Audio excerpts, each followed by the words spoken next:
Good afternoon, everybody. My name is Paul Grondal. I am the president of the Manatee County Bar Association. We have a very special luncheon today. To get us started, Judge Renee Inman, would you please join me at the podium to lead us in the Pledge of Allegiance?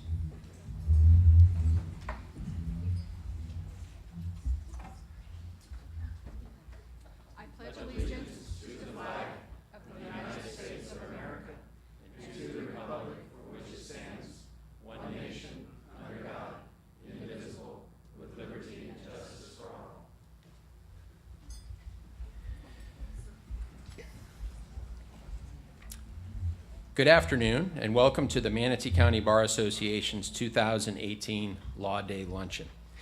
Thank you for joining us today. We hope you enjoy a very special program. Today's luncheon will include 1 hour of CLE credit for those interested.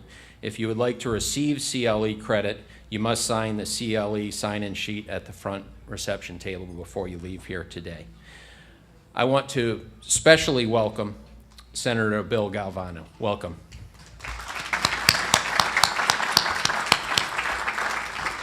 In our Bar Association's history, we have had several members of this association who have served in the Florida Senate. Dewey Dye served from 1939 to 1941 and became the president pro tempore in 1941. William Ray served from 1947 through 1949 and also became president pro tempore in 1949. And Judge Thomas Gallen served from 1972 through 1978. Senator Bill Galvano has served in the Florida Senate since 2012 and becomes the president of the Senate in 2019-2020.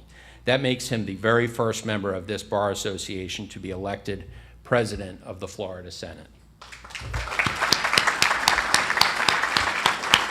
What an honor it is to have Senator Galvano with us, and what a privilege it is to have him as a member of our Bar Association and our very special guest speaker here today. We do have a number of things to do today, so please enjoy your meal, which will be served presently, as I make a few announcements. First, I would like to recognize the judges that are here with us. Judge Bryan Eaton, who will be campaigning for his judicial seat this summer. Chief Judge Williams. And we've got a lot of judges, so if you could hold your applause. Judge Hayworth, Judge Renee Inman, Judge Terry Dees, Judge Gilbert Smith, Judge Janet Dunnigan, Judge Doug Henderson, Judge Arend, and Judge Ferentz.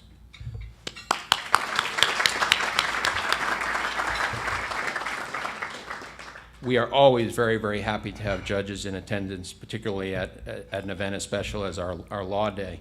Our Law Day was orchestrated by a number of people. Those included Judge Inman, Judge Dees, Judge Smith, Gail Elliott, Donna McHammond, Alex St. Paul, and Judge Moreland, who I don't believe I've seen come in just yet. We want to thank them for making this a special event. We'd like to thank our sponsors here today. We have a special lunch sponsor, the people in the back, Barnes, Walker, Goethe, Hoonhout, Perone, and Shea, PLLC. Thank you for sponsoring today's lunch. Should have got better seats being lunch sponsors. We also want to thank our annual sponsors, Firkins Automotive and LawPay. We have a little fun surprise. LawPay has sent a door prize for today's event, a Bose wireless speaker. To have a little fun, if you look under your chair, get up and stretch for a minute. If you have a star under your seat, you are the winner of the Bose wireless speaker.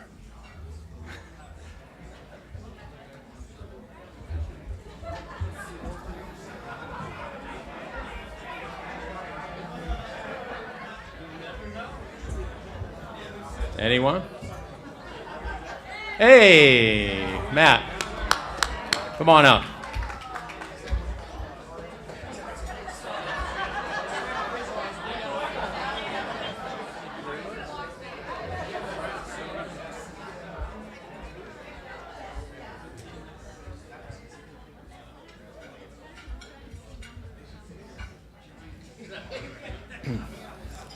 I'm feeling old because I wouldn't know the first thing to do with a wireless speaker. That's sad. Okay. We now have an announcement from Chief Judge Williams. Judge Williams?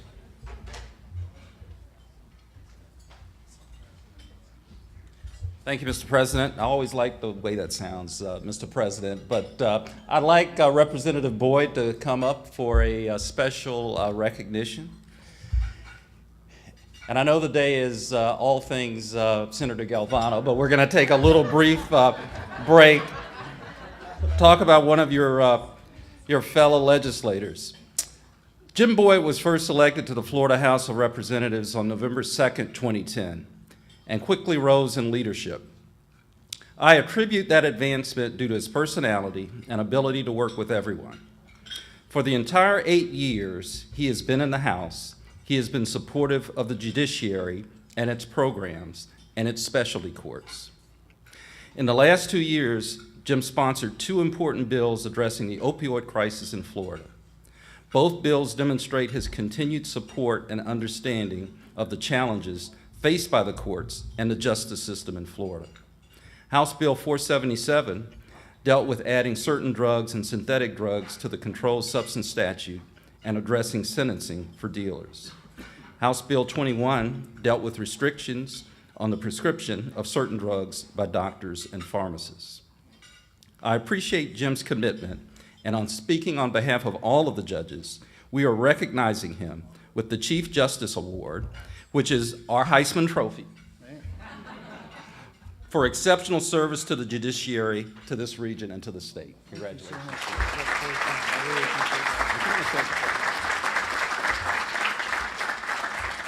Thank you. I had absolutely no idea anything like this was coming. I'm very, very humbled and grateful. I always view what we do in Tallahassee, and Senator Galvano is a great example of that, is teamwork. So anything we accomplished was because we were part of a good team. You and your colleagues, the state attorney, and the attorney general, and many others helped us get these 2 bills across the finish line. But thank you so much for this recognition. I'm very grateful. Thank you. Thanks, Judge. Thank you, Judge Williams. Congratulations, Representative Boyd. Alex St. Paul is now going to come up as President-elect to make an announcement. Hi, I'm on the nominating committee along with Andrea Johnson, who's our past president, and Paul, who's our current president. The 3 of us are the nominating committee. So we got together and we've come up with the slate after receiving resumes and recommendations. And so our slate for next year is, I'm president-elect. Charlie Telfair is, oh wait, I'm sorry, I'm gonna be the president. I'll goof that up. Okay, I'm gonna be the president. Charlie's gonna be the president-elect. We have Liz Moneymaker to be secretary. Oh, if you all could just stand. Liz Moneymaker is gonna be secretary, but I don't see her. Steve Dye, treasurer. And Lori Dorman, Rebecca Proctor, Marissa Powers, Greg Hagopian, James Horn, Christine Alamano, and Paul, as past president, will be your nominated board. And next month, you will vote on this slate or any other nominees you want to vote on. And that's how we do it. So thank you. Thank you very much. Sorry. Thank you, Alex. The Young Lawyers Division, which is a very active division of our bar, will hold their annual meeting and election of officers on Wednesday, June 13 at 12 noon in the first floor conference room of the Manatee County Judicial Center. Jay Horn, on behalf of the Young Lawyers, is going to bring us some news of the Young Lawyers Division, which we refer to as the Hot Minute. All right, good afternoon, everybody. It's another busy month for the Young Lawyers Division. The first thing we did this month was open up the lactation room in the courthouse here in Manatee County. We were able to do that from a generous grant from the Florida Bar. It's on the 5th floor, and if you or any of your clients want to use it, you go up to the 8th floor, ask for the key, and you can use it there, and it's open for anybody. The second thing is we refreshed the artwork on the 5th floor outside of, I think it's 5C, so you guys go up there and check it out. It's great. We obviously have some talented students here who produce the art. And the third thing is that on June 11th, we're having a joint social with the Sarasota Young Lawyers Division called, what? 21st. Oh, 21st. Thank you, Dustin, for that. And it's going to be the joint social with Sarasota. And if anybody would like to go, let Grace Ann know. We can get you on the list. All right, thank you. Thank you, Jay. Another very special part of our program, Jennifer Fowler Hermes, if you could come up to the podium. She's going to talk about a very, very special essay contest that we did this year for the first time. So this year, 7th grade students attending public, private, and even homeschool in Manatee County were invited to submit essays on this year's Law Day theme, Separation of Powers, Framework of Freedom. I'm trying to go fast. The Law Day Essay Contest provided an opportunity for students to showcase what they have learned in civics class this year about the United States legal and justice system. Entries were received from public schools, private schools, and even students that are being homeschooled. The contest was judged blindly. All identifying information was removed from the essays, and they were forwarded to our judges. The judges were asked to review the essays based on 5 basic criteria. First, the focus and main point. Were the essays talking about the subject matter? Second, support. Third, organization. Fourth, language and style. And finally, conventions. The former factors reflecting originality and interpretation of the theme were given greater weight than the latter factors. Each judge that I've talked to since doing this expressed great pleasure in reviewing what the young members of our community have had to say on the Law Day theme. Before announcing the winners, I want to take a moment to acknowledge the judges that gave us time, and if you could please stand up, I would appreciate it. First, we had retired Circuit Judge Janet Dunnigan, who is also an adjunct professor at Thomas Cooley Law School in Tampa.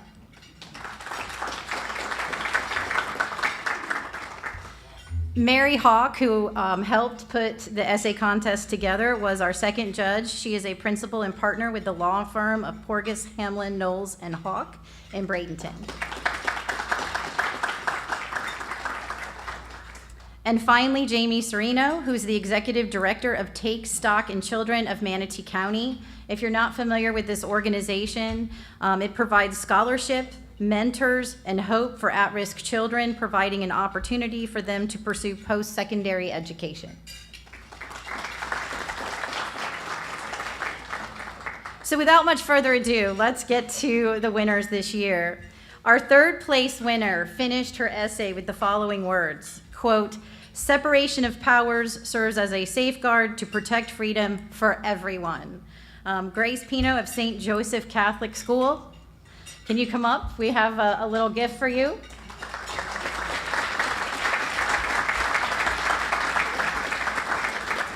Thank you. You did a great job. So you can stay up here. We'll get a picture with everybody. Next, second place. This essay began with the words, "The Constitution establishes a balanced national government by dividing authority among 3 independent branches." These words were written by Amber Polis, also of St. Joseph Catholic School. Could you please come up here?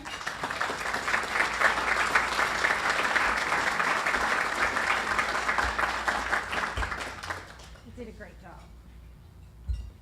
And finally, our first place essay, who actually had the highest score from each of the 3 judges, concluded his essay as follows. By keeping the power of our government divided among 3 different branches, it keeps our country a fair and safe place for its citizens. Our essay contest winner is Matthew Icabelli. Did I say that right? Okay. I'm sorry. From Nolan Middle School.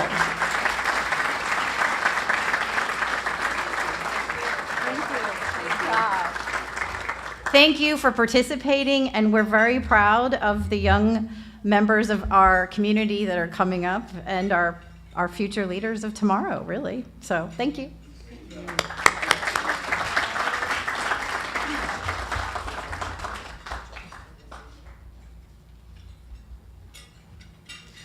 Thank you, Jennifer and Mary, for spearheading our essay contest. Is there anything more impressive than extraordinary young students? There isn't.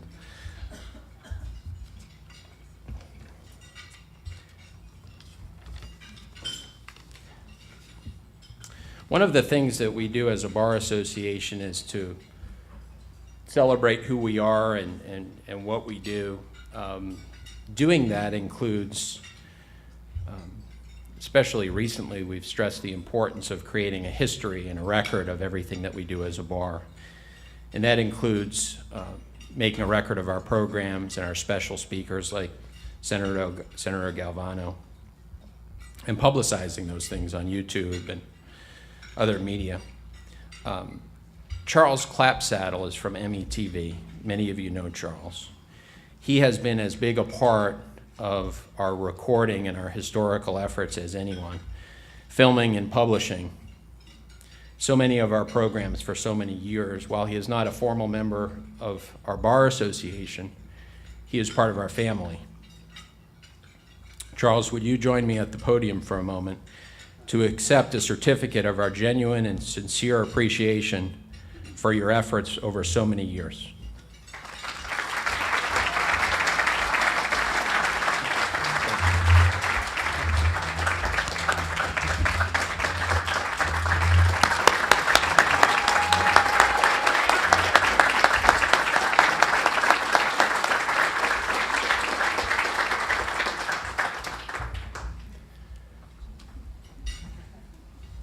Alex, would you come back up to the podium to tell us more about our Law Day program today? Thank you. This year, the association is recognizing Law Day and the separation of powers doctrine, which you already know from the essays. We are honored to have Judge Leigh Hayworth speak about the judiciary's perspective on the separation of powers doctrine. Judge Hayworth served as our circuit judge in the 12th Judicial Circuit from 1988 through 2015, and he served as our chief judge from 2007 through 2011. Please join us in welcoming Judge Hayworth. Thank you.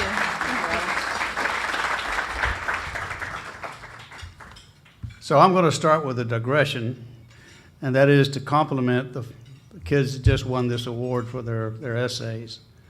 You know, I pick a lot of juries and have in the past, and as a matter of fact, I'm doing it, did it this week. And we pick our jurors from driver's license. So we get 18 and 19-year-old kids that come in to court. And we're talking to them during the jury examination about branches of government, the right to have counsel, a right to remain silent. And for a distressing number of these young jurors, their eyes glaze over. I get the impression it's the first time they've really heard this.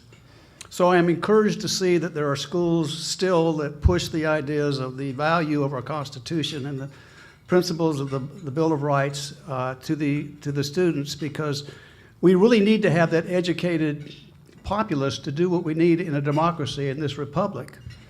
So I was encouraged with that, and thank all of you for doing that and taking the time away from your Twitter feeds and your cell phones to sit down and write such cogent remarks. By the way, I don't need to give a talk. Just read what's in your brochure, because they reprinted those here. But I do have some things to say about the separation of powers. Now, we know we have three branches of government, but sometimes we have to remind some legislators, I want to make sure this is clear, President Company accepted, that we are a branch, we're not a twig. The total budget for the state judiciary is 0.7%, 0.7 of 1%. We have only 920 trial judges in the whole state. Now, our founding fathers spent a lot of time on the separation of powers. James Madison, in Federalist Paper 51, said that each branch of government is framed so that its power checks the power of the other two branches. And each branch of government is dependent on the people who are the source of its legitimate authority. He said that checks and balances are necessary to control the abuses of government. The separation of powers protects the government from itself. The concept preserves an equilibrium between the three branches, and any one of which, unchecked, can result in tyranny by the few to the detriment of the majority and minority of the citizenry. Now, that concept is based on a cynically honest view of human nature, born of experience. History has shown and continues to show that when too much power is concentrated in the office of the executive or the legislature, minority rights can be compromised, public disagreement with the party line is criminalized, and governments become an oppressor. Now, before he was a star on Broadway, Alexander Hamilton, in Federalist Paper number 78, said, and I'm paraphrasing, basically, he said, the legislature holds the sword because they're the ones that can require execution of the laws. He said, no, the executive has that power. He says that the legislature controls the purse, which we in the judiciary know all too well. The point is that we all have our responsibilities, and he said that the judiciary has as its power judgment, which means reason and logic, and it's the weakest of the three.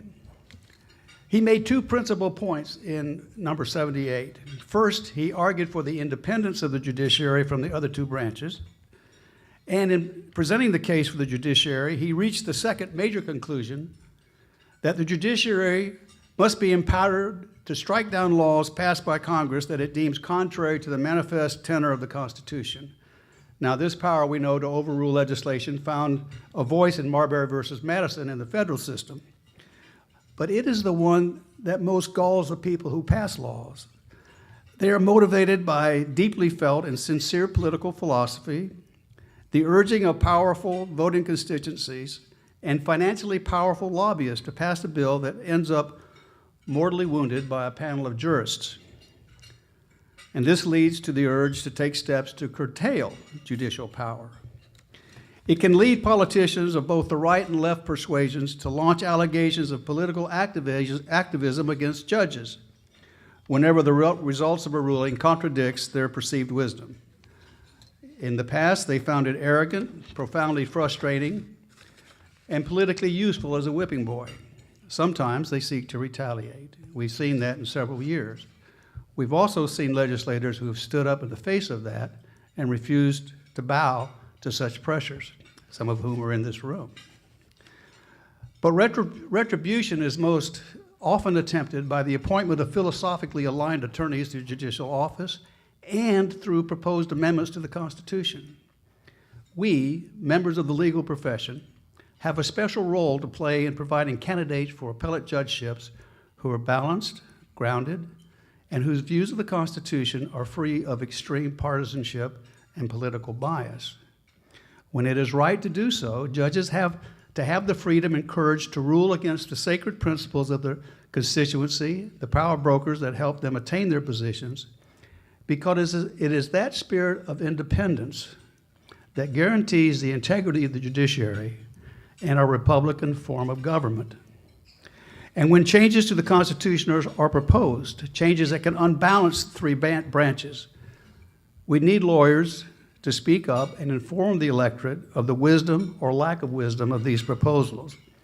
We all know that we're entering that phase now, and I encourage the bar to study the amendments, share your views with the others who will be voting for them, and let the world know your views of the importance of maintaining this separation of powers.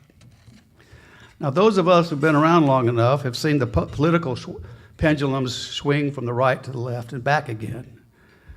And both of those sides should have an interest in protecting the judiciary from power encroachments from another branch. It may be wishful thinking, but I'm hopeful for the good of the body politic that our lawmakers will work to preserve the balance the founders intended, despite their disappointment over a particular ruling. James Madison kind of summed it up. He said, referring to the reason why we have the separation of powers. If men were angels, no government would be necessary. If angels were to govern men, neither external nor internal controls on government would be necessary. I'm going to close with some thoughts about Hamilton, who said that judges should be shielded from the political influence and whims of the executive and legislative branches so jurors can render impartial decisions based on the Constitution, the law, and the facts. He said, quote, "Judicial independence may be an essential safeguard against the effects of occasional ill humors in the society," end quote. I think I can safely say that we're in a time when ill humors have never been at a more fevered pitch. So far, though, the judicial branch has stood strong, firm, and independent. So I recall a bumper sticker I saw a few days ago that may bring some comfort to those of you who are distressed over the current state of affairs. It said, "Have no fear, the Constitution is here." Thank you.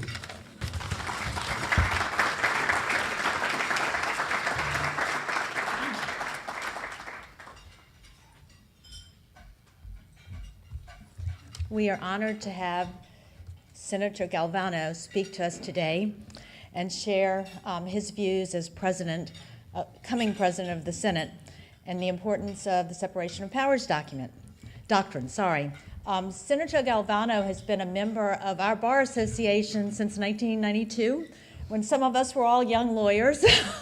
We remember. Anyway, he went to work at Grimes, Goebel, Hawkins, and Gladfelter when he graduated from the University of Miami. He was first elected to the Florida House of Representatives in 2002, where he served through 2010. He was then elected to the Florida Senate, where he has served since then, and he is going to be president of the Senate for 2019 and 2020? Starts this year. Okay, starting this year. We welcome you, and we're so happy to have you with us today. Thanks.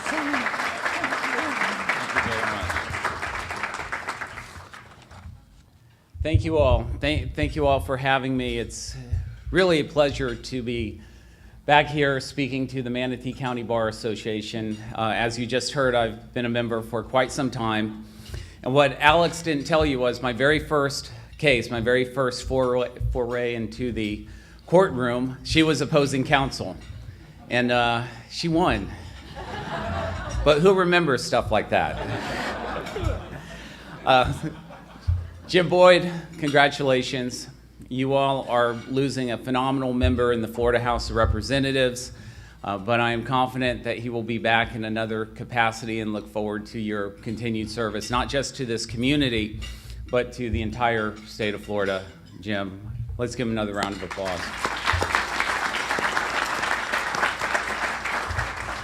And essay winners. I had a few moments to read through the essays, and to be honest with you, I almost took one and just read it verbatim here and now, because it's so good and it's so insightful, and you all should be very proud. Your family should be very proud. And as was said earlier, it is the future that we are looking at that center table here in this room. I congratulate you.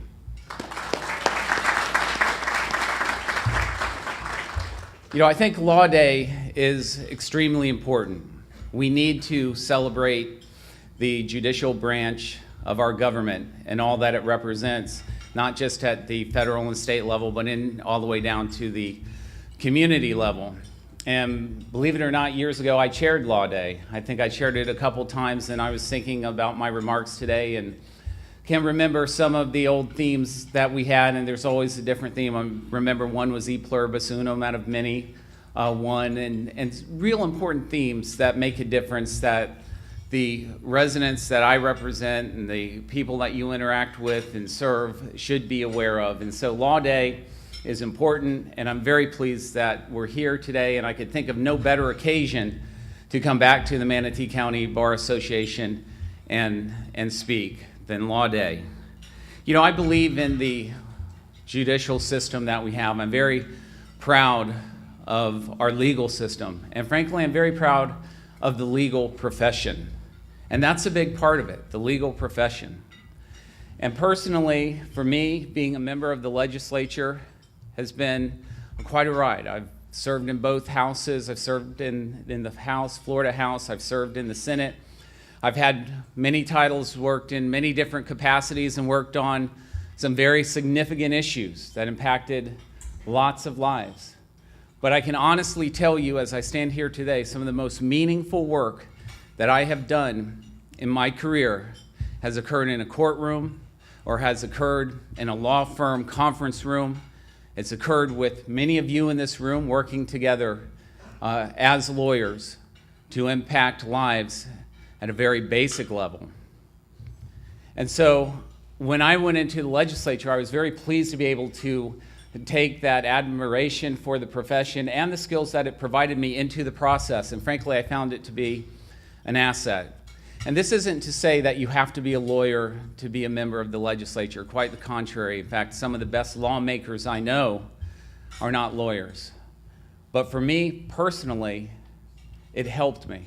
It gave me insights that I otherwise would not have had in a process that frankly is replete with lawyers.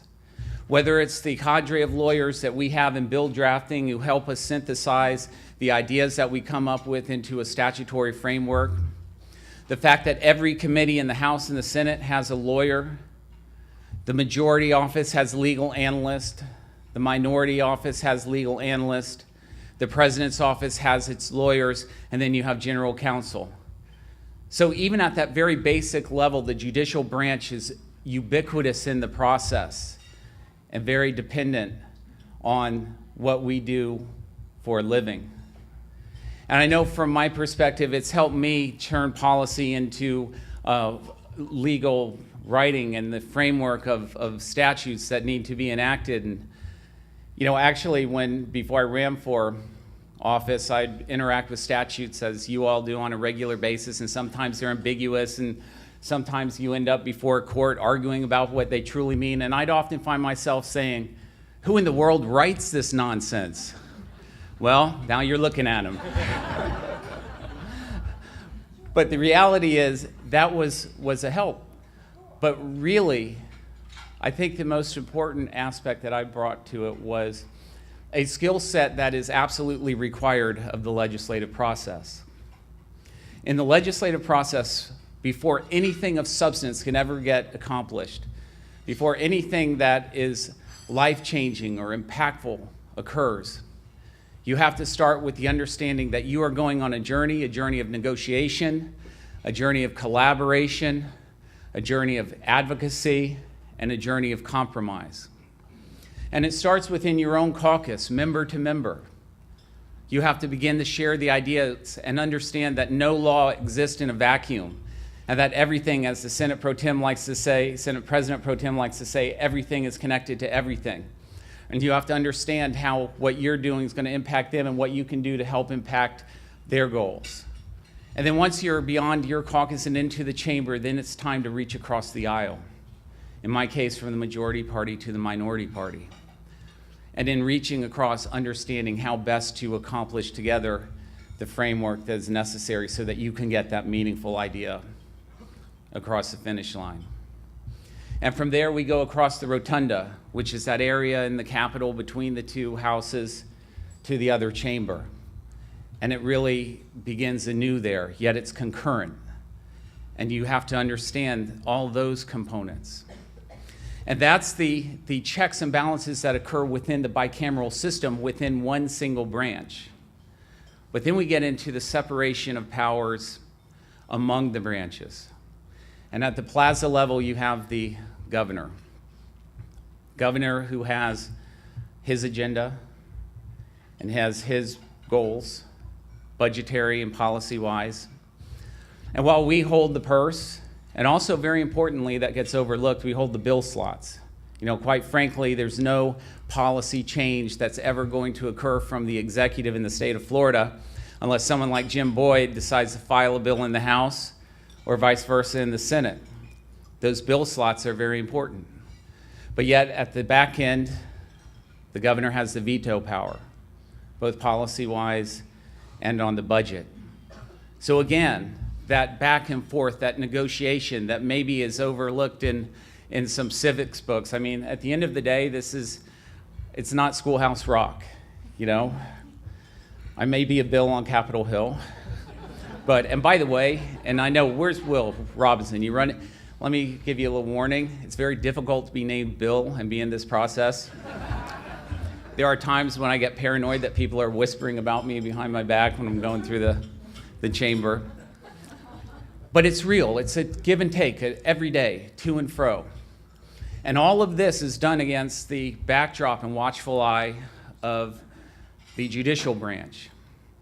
And what's important to know is that the involvement of the judicial branch is not this mystic, formal type of role that we create a product and then later on it goes and the learned justices opine of whether or not it was correct or incorrect.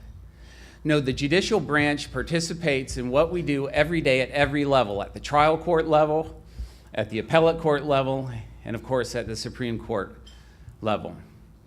At any given time, I think right now, if I'm not mistaken, we probably have 10 lawsuits pending right now based on actions that we have taken or actions that we want to see taken. I've been involved in more litigation as a lawmaker and as a senator than I think I ever was as a lawyer, frankly. Whether it's back in the House days when we sued the governor for exceeding his authority by negotiating what he couldn't negotiate with the Seminole Tribe, Florida, insurance issues, education issues. We just saw a ruling from the Supreme Court on the marijuana implementation that we did. And most recently, in the aftermath of passing the Marjorie Stoneman Douglas School Safety Act, we are entertaining yet another lawsuit by the National Rifle Association for the gun safety measures that were included in that bill. So it's real. The judicial system is there. It's there on a daily basis. There's a daily grind, and we have to be aware, and it is impactful and makes a difference. I know when I chaired reapportionment, redistricting as it's often referred to, this was steeped in the legal process. I came into the Senate after the maps had passed and there was a challenge, and we had a 6-year legal journey. One that brought me to the Supreme Court not as a lawyer, but for lack of a better term, as a client, as a principal. One that ended or culminated with me having to sit on a witness stand, televised, with standing room only for press, cross-examined for 2.5 hours.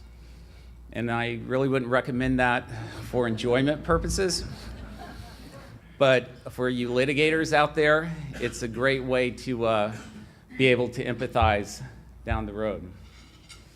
And the judicial branch is special in its interaction with us because it's there throughout our entire state, in our communities, and in the lives of people at a very basic and personal level. And so those checks and balances and oversight that take place from that branch are very important, and just as important as what we can do as a legislature and what the governor can do as an executive. At the end of the day, separation of powers among the branches and the checks and balances that they create delay, increase cost, create conflict, controversy, and make it extremely cumbersome to do the work of the people. But I wouldn't trade it. I wouldn't trade it. Because for that, we get balance. We get to prevent unbridled power in a single branch or in a principle of that branch. We get fairness, and we get equity, and frankly, we get justice. Thank you all.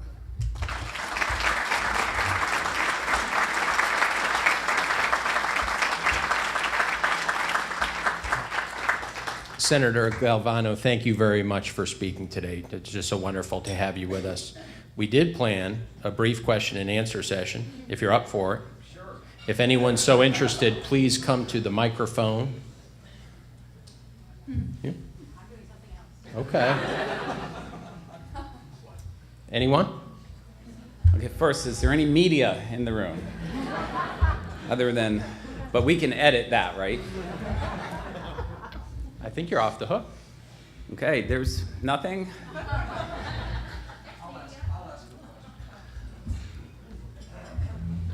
Okay, speaking about Old Home Week, I think my first full trial was against this guy, and he beat me. So the moral of the story is anyone can run for office.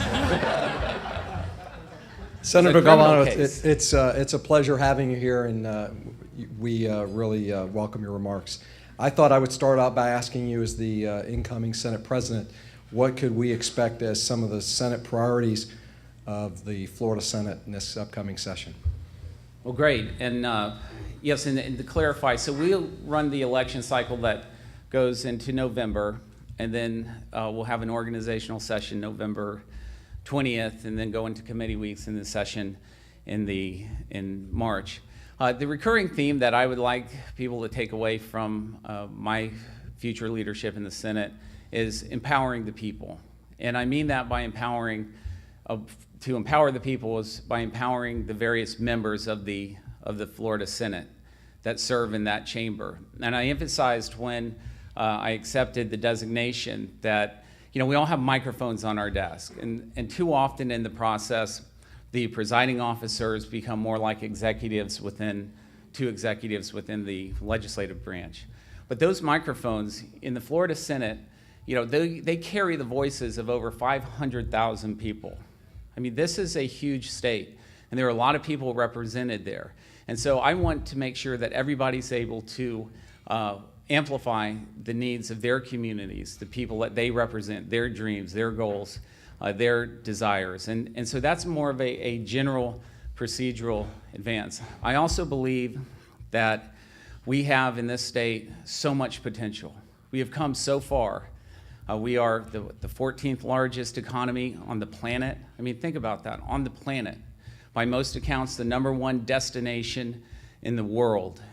And we should have commensurate infrastructure with that. And what I mean in terms of being able to compete with some of the other areas around the nation, like a Silicon Valley and others that don't just subsist on tourism and other types of business, but create. And I think we have a real palette here to create. I certainly want to revisit our agricultural community that's been through so much through the last decade or so. In citrus, we are literally at less than half the production that we were 10 years ago because of greening. And then, of course, you had the Irma exacerbate what was that situation and cause even greater problems. Security continues to be a priority for me. Ironically, or sadly, I should say, it's not ironic. I had highlighted that in October, and then we were dealt that horrific hand mid-session in February 14th, the same day that we celebrate the patron saint of love, the beginning of the Lent season. That horrific shooting took place, that massacre took place in South Florida. And I'm proud of the work we did in response to it, but I think there's much more to be done, and we have a commission that's coming back that's going to give us some recommendations. And you know, there's so many areas I could go on and on, but I wanted it to be done collectively with the body, with the members, and the incoming speaker, great guy, Jose Oliva, speaker designate. He and I have worked very well together in the past. In fact, he carried the Marjorie Stoneman Douglas bill in the House. I carried it in the Senate, and it was really refreshing to see us turn something around with that rapidity and to do so jointly and without controversy between leadership and the chambers.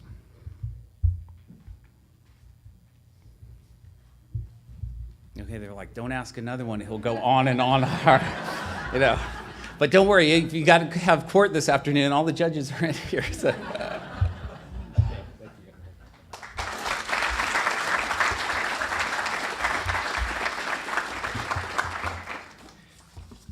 Well, I think that about does it for today. It's the independence of our three branches of government that, in a way, come on up. The gifts. course. The gifts. Women never forget gifts. So, I only would you like to please get come up? gifts. And Leigh, Okay. could you come up to the podium? This is yours. I don't want to mix these up. Could you open it? And this is yours. That's for you. No, it's valueless. But you need to open it. Am I embarrassing them? No. There we go.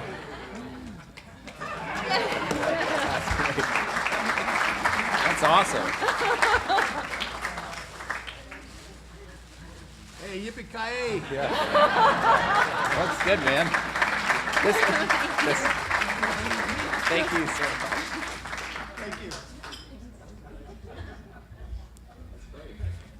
Yeah, sorry about that.